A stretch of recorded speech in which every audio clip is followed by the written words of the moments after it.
ఈ పేపర్ల గురించి నేను 60 కిలోమీటర్ ప్రయాణం చేశాను మామ. ఇందులో ఏముందో చెప్పగలుగుతా అంటే లాస్ట్ వరకు చూడండి మీరు. Hi friends, welcome back to new video. ఈ రోజు చేసైతే మనమైతే వరంగల్కి అయితే వెళ్ళబోతున్నాం. వరంగల్కి ఎందుకంటే మనకైతే రీసెంట్లీ బండి అయితే తీసుకోవడం జరిగింది కదా, వెహికల్. ఆ వెహికల్ పేపర్స్ అయితే వచ్చినాయి. మనం అశోక్ లేలాండ్ షోరూమ్కి అయితే వెళ్తున్నాం. వాళ్ళైతే ఫోన్ చేసారు పొద్దుగాలైతే ఫోన్ చేసారు వాళ్ళు. ఇప్పుడైతే బయలుదేరుతున్నా. మాదైతే పల్లెటూరులో మాకు చాలా బస్సులు తక్కువగా వస్తాయి. అందుకని మనము క్యాష్ రోడ్ అని ఊరికి వెళ్తాం. మనం గాంధీనగర్కి వెళ్ళి అక్కడ నుంచి అయితే హన్మకొండ బస్సు ఎక్కి వెళ్ళిపోవడం మేము. ఇదే గాంధీనగర్ భూపాలపల్లి టు వరంగల్ రోడ్ ఇది.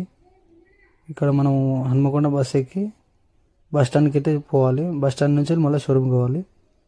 బస్ స్టాండ్కి అయితే వచ్చేసాము. హన్మకొండ బస్ స్టాండ్ ఇది. బయటికి వెళ్ళి ర్యాపిడో బుక్ చేసుకొని అయితే షోరూమ్కి 1553 షోరూమ్ వెళ్ళడానికి అయితే నాకే 15 నిమిషాలు పట్టింది ఫుల్ ట్రాఫిక్ అయిపోయింది. ఆయన ర్యాపిడో ఆయన ఎక్కడి నుంచో తీసుకెళ్ళిండు, రోడ్ వర్క్ జరుగుతుందని. రూట్ మ్యాప్స్ ఉంటే మొత్తానికి అయితే అశోక్ లేలాండ్ షోరూమ్కి అయితే వచ్చేసిన. అదిగో అశోక్ లేలాండ్ షోరూమ్ అయితే వచ్చేసాయి.